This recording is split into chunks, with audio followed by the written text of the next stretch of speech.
Hello दोस्तों, मैं Sanjay sir Azamgarh district से दिव्य कोचिंग के चैनल से आप लोगों का स्वागत करता हूं। और आज मैं लेके आ रहा हूं आपको वीडियो का पार्ट 11, जिसमें आज आप लोगों को बताया जाएगा भारतीय संविधान की प्रस्तावना के बारे में। देखिए दोस्तों, मैं संविधान को संवैधानिक विकास से स्टार्ट किया हूं।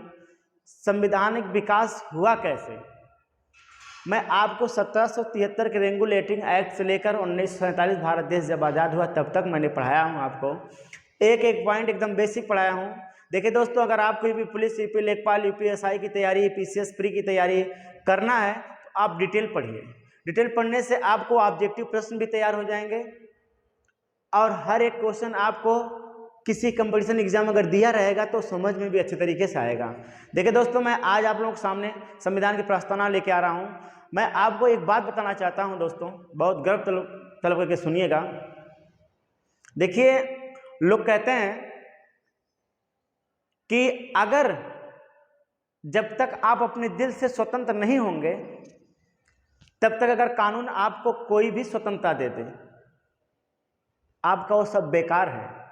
बाबा साहब का कहना था, डॉक्टर भीमराव अम्बेडकर का कहना था कि जब तक आप अपने दिल से, अपने मन से स्वतंत्र नहीं होंगे तब तक कानून चाहे इतनी बड़ी स्वतंत्रता दे दे आपको, आप स्वतंत्र नहीं हो सकते हैं। दोस्तों, मैं आज आपके स्वतंत्रता के बारे में, आपकी बंधुत्वता के बारे में, आपको समानता के बारे में संविधान की प्रस्तावना में पढ़ाने जा रहा हूं। दोस्तों, इस प्रस्तावना में कुछ क्वेश्चन ऐसे हैं दोस्तों, कंपटीशन एग्जाम में 100% मिलेंगे।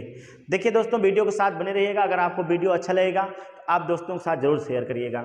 देखिए, इसमें बताया गया है प्रस्तावना का गणतंत्र शब्द के बारे में। गणतंत्र शब्द के प्रस्तावना का गणतंत्र शब्द यह स्पष्ट करता है कि भारत में राष्ट्राध्यक्ष राष्ट्रपति वंशानुगत रूप से ना होकर निर्वाचित होंगे। मतलब प्रस्तावना में कहा गया है जो देश के अध्यक्ष होंगे, अपने राष्ट्र मतलब होता है दोस्तों देश, जो देश के अध्यक्ष यानी राष्ट्रपति होंगे वो किसी वंशानुगत नहीं चुने जाएंगे। वंशानुगत का मतलब ऐसा नहीं है पीढ़ी दर पीढ़ी। जैसे सपोज दैट अगर हम राष्ट्रपति हैं, हम किसी भी वंश के हैं, अगर हम राष्ट्रपति हैं तो हमारा लड़का राष्ट्रपति नहीं होगा, हमारा पोता राष्ट्रपति नहीं होगा, ना हमारे पिता राष्ट्रपति थे। हम निर्वाचित होंगे, हम लोगों द्वारा चुन के जाएंगे, राष्ट्रपति बनेंगे, यह निर्वाचित होंगे हम लोग। यह संविधान की प्रस्तावना कहता है कि राष्ट्राध्यक्ष यानी राष्ट्रपति किसी वंशानुगत नहीं चुने जाएंगे, बल्कि वह निर्वाचित होकर चुने जाएंगे, उन्हें चुना जाएगा। तो दोस्तों, नेक्स्ट पॉइंट में लिखा है, ये पॉइंट आप उतार लीजिएगा जरूर दोस्तों। प्रस्तावना का गणतंत्र शब्द यह स्पष्ट करता है कि हम भारत में जो राष्ट्राध्यक्ष होंगे वंशानुगत रूप से ना होकर वो निर्वाचित होंगे, लोगों के द्वारा चुने जाएंगे। नेक्स्ट पॉइंट में कह रहा है भारतीय संविधान के प्रस्तावना। दोस्तों देखिए, भारतीय संविधान के प्रस्तावना या उद्देशिका को संविधान की आत्मा कहा जाता है। सबसे इंपॉर्टेंट क्वेश्चन है दोस्तों, संविधान की आत्मा। एक बार रेलवे ग्रुप डी में पूछा था, भारतीय संविधान की आत्मा किसे कहा जाता है। देखिए दोस्तों, पहली बात मैं आपको एक फैक्ट पॉइंट बता रहा हूं, ये जो भारतीय संविधान की प्रस्तावना या उद्देशिका, अगर ऑप्शन में प्रस्तावना ना दिया जाए और उद्देशिका दे दिया जाए तो उद्देशिका को ही भारतीय संविधान की आत्मा कहा जाता है। देखिए, उद्देशिका और प्रस्तावना का अर्थ ये होता है दोस्तों, दस्तावेज, कागजाती, जैसे कई प्रमाण तैयार कर लिए, कई कागज तैयार कर लिए, उसे दस्तावेज कहते हैं। शॉर्टकट में दोस्तों मेरे कहने का मतलब है कि भारतीय संविधान की प्रस्तावना या उद्देशिका दोनों का एक ही होता है, दोनों का अर्थ दस्तावेज ही होता है।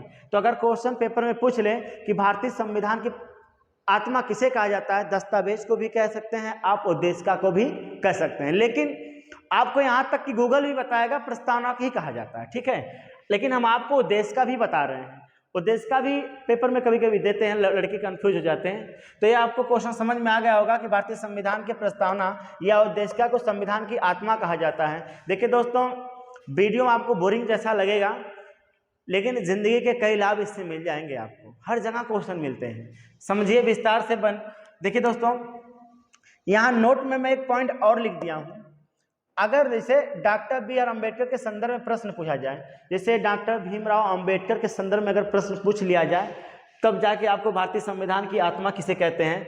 तो देखिए, जो अनुच्छेद 32 आपका है, इसे भारतीय संविधान का हृदय या संवैधानिक उपचारों का अधिकार कहा जाता है? किसे दोस्तों?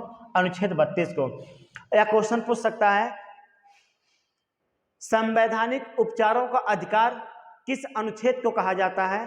तो आप बता सकते हैं संवैधानिक उपचारों के अधिकार अनुच्छेद 32 को कहा जाता है। या भारतीय संविधान का हृदय किस अनुच्छेद को कहा जाता है? तो भी आप कह सकते हैं अनुच्छेद 32 को कहा जाता है। ये अगर दोस्तों भारतीय संविधान की आत्मा आप तब मारेंगे आंसर जब डॉक्टर बी आर अम्बेडकर का नाम उसमें कहीं उल्लेख रहेगा, तब आप उसमें मारेंगे भारतीय संविधान की आत्मा किसे कहते हैं। ओके, नेक्स्ट पॉइंट लिखा है संविधान का मुख्य उद्देश्य। दोस्तों ये सबसे इंपॉर्टेंट बात यह है कि जो संविधान का मुख्य उद्देश्य है वो भारतीय जनता को न्याय दिलाना, स्वतंत्रता, समानता और बंधुता है। ये संविधान का मुख्य उद्देश्य होता है। अगर हमारा न्याय है तो आपका न्याय होना चाहिए, मतलब जो भारत की जनता है उनको न्याय दिलाना। दोस्तों जब कोई कोर्ट कचहरी मुकदमा लड़ते हैं तो आपके कोर्ट में कानून की देवी काली पट्टी बांधकर एक तराजू लेके खड़ी रहती है। तराजू का मतलब होता है कि दोनों के लिए कानून समान, हम समान आपको तौल देंगे, चाहे आप किसी भी धर्म के हो, किसी भी जात के हो, किसी भी वंशज के हो, आपको मैं कानून एक समान देखूंगा। इसीलिए कानून के देवी पे काली पट्टी लगाया जाता है कि कानून सबके लिए एक समान है। और मैं आपको बताना चाहता हूं जो संविधान की प्रस्तावना का मुख्य उद्देश्य है, संविधान का जो मुख्य उद्देश्य है वो भारतीय जनता को न्याय दिलाना, स्वतंत्रता। मैंने अभी बताया जब तक आप अपने दिल में स्वतंत्र नहीं होंगे तब तक, अगर आपको कानून कोई भी स्वतंत्रता दे दे, भारत सरकार कोई भी स्वतंत्रता दे दे, तब तक आप स्वतंत्र नहीं हो सकते हैं कि जब तक आप अपने दिल से स्वतंत्र नहीं होंगे। देखिए, और मैं आपको बताना चाहता हूं इसमें कि स्वतंत्रता, समानता एवं बंधुत्व का अधिकार। बंधुत्व माने भाईचारा। दोस्तों इस प्रस्तावना सिखाता है कि हिंदुस्तान में जितने लोग भारतीय नागरिक हैं, जितने लोग भारत की जनता है, सभी लोग आपस में भाईचारा बन के रहें। नेक्स्ट पॉइंट में कह रहा भारतीय संविधान की प्रस्तावना में अब तक मात्र एक बार संशोधन हुआ है। कभी कभी क्वेश्चन पूछता है भारतीय संविधान की प्रस्तावना में कुल कितने बार संशोधन हुआ? तो कुल एक बार हुआ। वो भी एक बार कब हुआ? 1976 में।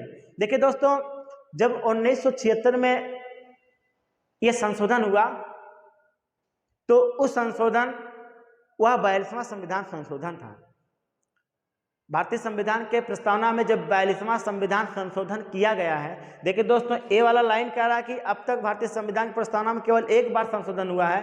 वो भी कब हुआ है? 1976 में। लेकिन 1976 में चौथा संविधान संशोधन हुआ। तो आप बताओगे 42वां संविधान संशोधन जब हुआ न, उसमें आपका धर्मनिरपेक्ष या पंथ निरपेक्ष, समाजवादी और अखंडता शब्द जोड़ा गया।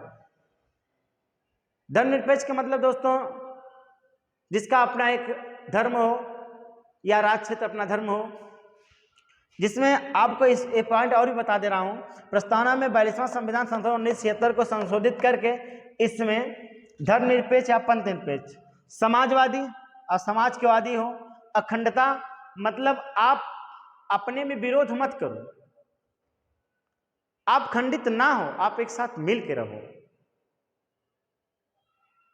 इसे कहते हैं अखंडता का अर्थ है। तो दोस्तों अगर भारतीय संविधान में केवल एक बार संशोधन हुआ तो कितने और कब हुआ? आप बताओगे 1976 में हुआ।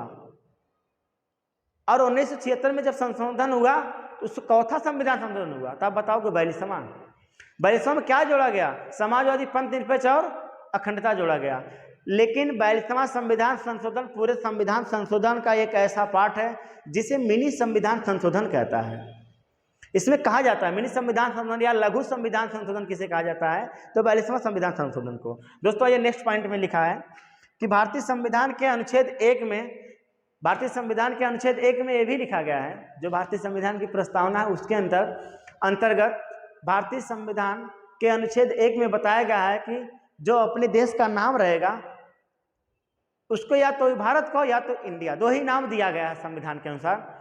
भारत अर्थात इंडिया, दो ही नाम हिंदुस्तान का है। कोई हिंदुस्तान संविधान में कहीं उल्लेख नहीं है, भारतवर्ष कहीं उल्लेख नहीं है। दोस्तों भारतीय संविधान के अनुसार भारत का केवल दो ही नाम है, भारत अर्थात इंडिया, दो ही शब्द इसका है। नेक्स्ट पॉइंट दोस्तों देखा जाए, भारतीय गणराज्य में कार्यपालिका की जो वास्तविक शक्ति, देखिए गणराज्य माने दोस्तों जो हमारा भारत देश है वो कई राज्यों का संघ है, वही हमारा गणराज्य क्षेत्र है। और इसमें लिखा है कि भारतीय संविधान के जो गणराज्य क्षेत्र है, जो कार्यपालिकाएं हैं, देखिए दोस्तों, संघ की कार्यपालिका और राज्य कार्यपालिका, और जब मैं भारतीय संविधान का भाग पढ़ाऊंगा उसमें अलग अलग पॉइंट सबको बताऊंगा। तो जो हर राज्य की जो राज्य कार्यपालिका या जो कार्यपालिका है उसकी वास्तविक शक्ति वो प्राइम मिनिस्टर के अंतर्गत है, प्रधानमंत्री के अधीन है। इसमें लिखा गया साफ साफ, मैं लिख दिया हूं दोस्तों, कि भारतीय गणराज्य में कार्यपालिका की वास्तविक शक्तियां प्रधानमंत्री के पास है। नेक्स्ट पॉइंट दोस्तों, भारतीय संविधान की प्रस्तावना में कहा गया कि हम भारत के लोग अर्थात जनता हैं। इस प्रस्तावना में कहा गया, भारतीय संविधान की प्रस्तावना में कहा गया कि हम भारत के लोग हैं। अरे भाई, लोग है वे करें हम भारत के, और जनता भी हम लोग हैं। ये प्रस्तावना सिखाता है आपको है। लेकिन लास्ट में डॉक्टर भीमराव अम्बेडकर एक वर्ड और लिख दिए थे कि नोट में मैंने बना दिया हूं कि डॉक्टर BR अम्बेडकर ने संविधान को पवित्र दस्तावेज कहे हैं। दोस्तों, संविधान क्या कहा गया है? पवित्र दस्तावेज। तो देखिए दोस्तों, जैसा कि अगर आपको वीडियो अच्छा लगेगा और अच्छा लगा होगा दोस्तों, आप अपने दोस्तों के पास शेयर जरूर करिएगा, मैं आपसे आग्रह करता हूं। और आज के लिए इतना बहुत है दोस्तों। ये वीडियो देखने के लिए आपका बहुत बहुत धन्यवाद दोस्तों। जय हिंद, जय भारत।